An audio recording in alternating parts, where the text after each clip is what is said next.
Κυρίες και κύριοι, καλησπέρα σας. Εκ μέρους της Ελληνικής Προεδρίας θα θέλαμε να σας ευχαριστήσουμε θερμά για την παρουσία σας σήμερα.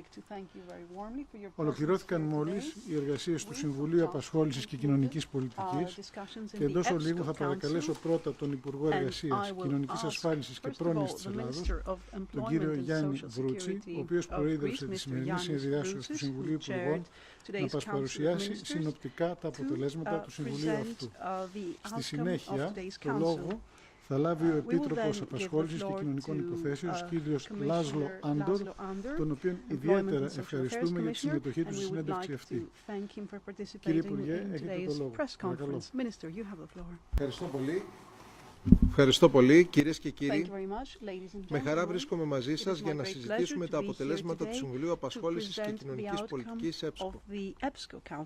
Είναι μια ιδιαίτερη στιγμή για μένα, καθώς με το σημερινό Συμβούλιο ολοκληρώνονται ουσιαστικά οι εργασίες της Ελληνικής Προεδρίας του Συμβουλίου της Ευρωπαϊκής Ένωσης και κλείνει ο κύκλος στον τομέα της απασχόλησης και κοινωνικής πολιτικής όσο αφορά την Ελληνική Προεδρία. Η Ελλάδα ανέλαβε την Προεδρία του Συμβουλίου σε μια ιδιαίτερα κρίσιμη περίοδο. Κρίσιμη για την Ελλάδα, αλλά και συνολικά κρίσιμη για την Ευρωπαϊκή Ένωση. Η Ευρώπη όμως άντεξε τις προκλήσεις και βγαίνει ισχυρότερα. Σήμερα έχει μπει στο μονοπάτι της ανάκαμψης. Ωστόσο, οι προσπάθειες όλων μας χρειάζεται να εντατικοποιηθούν και να παραμείνουμε στο δρόμο των μεταρρυθμίσεων για να πετύχουμε τη βιώσιμη ανάπτυξη, να δημιουργηθούν ποιοτικές θέσεις εργασίας, να ενισχύσουμε την κοινωνική συνοχή έτσι ώστε τα ωφέλη της ανάκαμψης να γίνουν αισθητά από όλους τους Ευρωπαίους πολίτες. Αναφορικά με τις εργασίες της σημερινής Συνόδου του Συμβουλίου του EPSCO.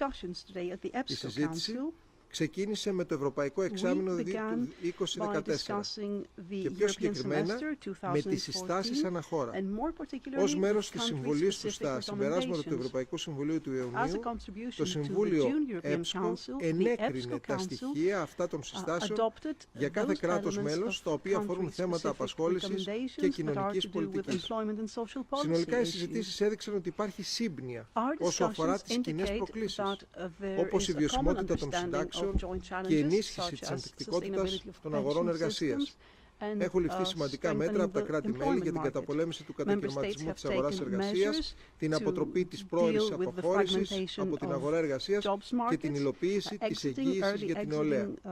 Πρέπει ακόμη όμως να γίνουν πολλά βήματα για να διασφαλίσουμε ότι οι ενεργητικές πολιτικές απασχόλησης θα καταστούν πιο αποτελεσματικές, ότι θα διασφαλιστεί η αύξηση της συμμετοχής των γυναικών, ότι οι αναντιστοιχίες μεταξύ προσφοράς και ζήτησης εργασίας θα αρθούν και ότι η εργατική νομοθεσία θα συμβάλλει στην προσφορά περισσότερων και καλύτερων θέσεων εργασίας. Επιπλέον, σε ένα περιβάλλον αυξανόμενης φτώχειας, υπάρχει επίγουσα ανάγκη να διασφαλιστεί η επάρκεια των συστημάτων κοινωνικής προστασίας.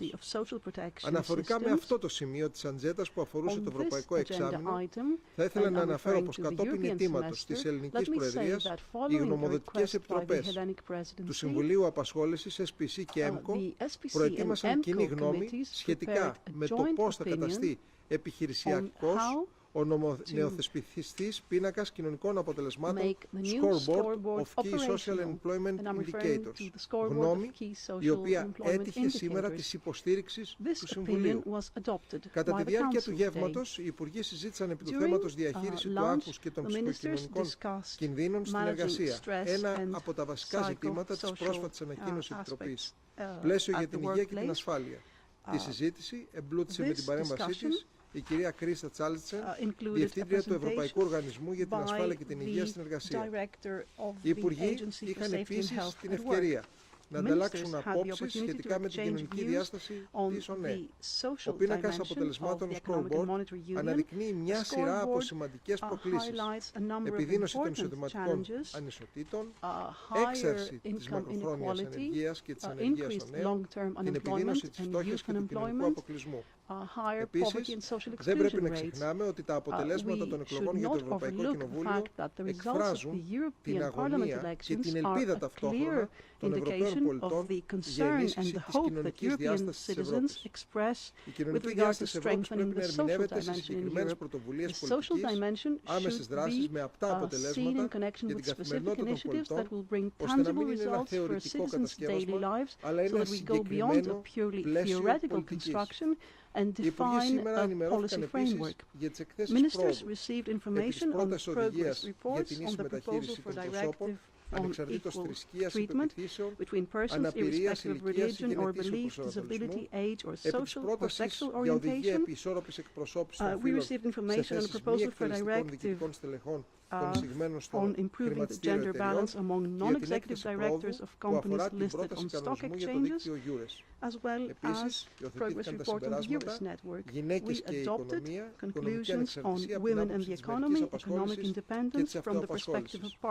Αναφορικά με την πρόταση απόφασης σχετικά για την δημιουργία μιας ευρωπαϊκής πλατφόρμας για την ενίσχυση της εργασίας, για την πρόληψη και την αποτροπή της αδήλωτης εργασίας, η Ελληνική Προεδρία υπέβαλε έκθεση πρόοδου που αποτυπώνει το πόσο σημαντική πρόοδος έχει επιτευχθεί σε ένα πολύ σύντομο χρονικό διάστημα. Πιστεύουμε ότι στο άμεσο μέλλον η επιδίωξη της Ελληνικής Προεδρίας θα κλείσει στην Ιταλική Προεδρία, θα κλείσουμε ένα σημαντικό φάκελο που ουσιαστικά ξεκινήσαμε πολύ ενισχυτικά επί της Ελληνικής Προεδρίας.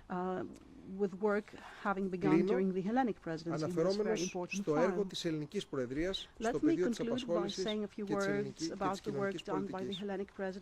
Η Ελληνική Προεδρία επιδίωξε μέσα από τις προτεραιότητες που έθεσε και τις πρωτοβουλίες που ανέλαβε, τόσο συνολικά όσο και ειδικότερα στο πεδίο της απασχόλησης και της κοινωνικής πολιτικής, να αναδείξει τη θετική αναπτυξιακή κοινωνική διάσταση της Ευρωπαϊκής Ένωσης. Αναφέρομαι πρωτίστως στην πρόταση οδηγίας για την απόσπαση εργαζομένων, posting of workers, η οποία αποτέλεσε ευθύς εξ αρχής απόλυτη προτεραιότητα της Ελληνικής Προεδρίας. Δύσκολη διαπραγμάτευση, η οποία πραγματοποιήθηκε με απόλυτη αίσθηση ευθύνης απέναντι στους Ευρωπαίους πολίτες, αλλά και στην ανάγκη να κερδίσουμε αυτό το στίχημα.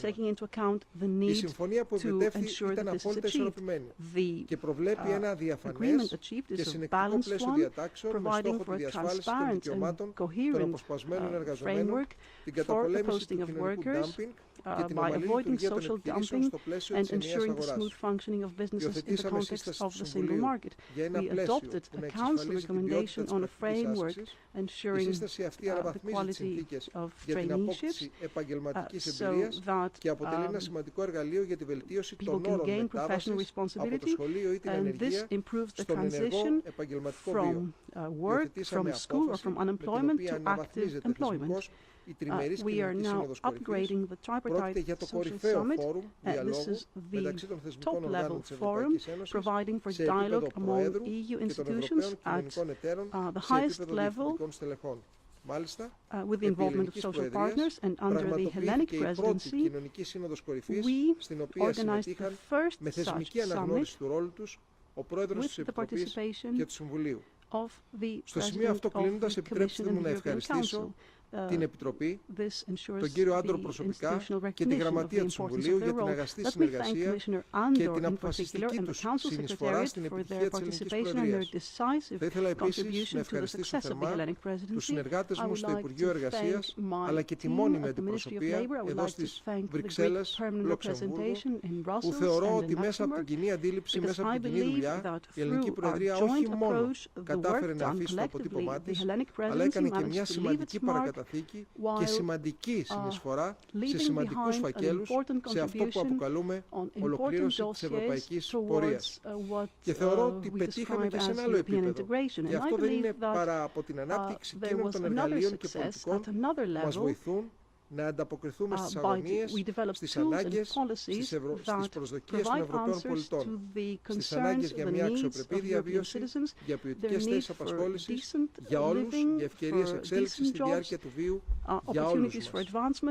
Και όπως εμείς χτίσαμε με το μέγιστο των δυνάμεών μας πάνω στο σημαντικό έργο που μας παρέδωσε η Λιθουανική Προεδρία, επιτρέψτε μου να εκφράσω την πεποίθηση για το δημιουργικό και δυναμικό έργο που θα φέρει εις πέρας και εύχομαι και καλή επιτυχία στην Ιταλική Προεδρία. for the constructive work that will be undertaken by the Italian Presidency, building on the work done by the Hellenic Presidency. Thank you very much. Ladies and gentlemen, first of all, I would like to thank Minister Vroutsis and the Hellenic Presidency for the work of the last 6 months. This has been an extremely productive period with some major achievements like the Enforcement Directive on the posting of workers. Also today, we were very pleased with the constructive discussion on the country-specific recommendations which is the Council's input to the European Council of next week. As you know, we are experiencing an economic recovery in Europe, but it remains very slow, very fragile and uneven throughout the European Union. The data actually show that unemployment is still close to 26 million. There are 5.3 million jobless young people, and around half of the unemployed have been without a job for more than a year. The economic crisis also has had significant social consequences. Today in the EU, nearly a quarter of the population is considered at risk of poverty or social exclusion. Compared to 2008, there are actually 6.6 million more people at risk of poverty or social exclusion. That's why I would like to underline that the European semester country-specific recommendations are not only about monitoring fiscal policies and competitiveness developments. Indeed, this year, for the first time under the European semester, the Commission uses a new employment and social scoreboard in order to ensure that country-specific recommendations are based on sound analysis and address employment and social concerns more precisely.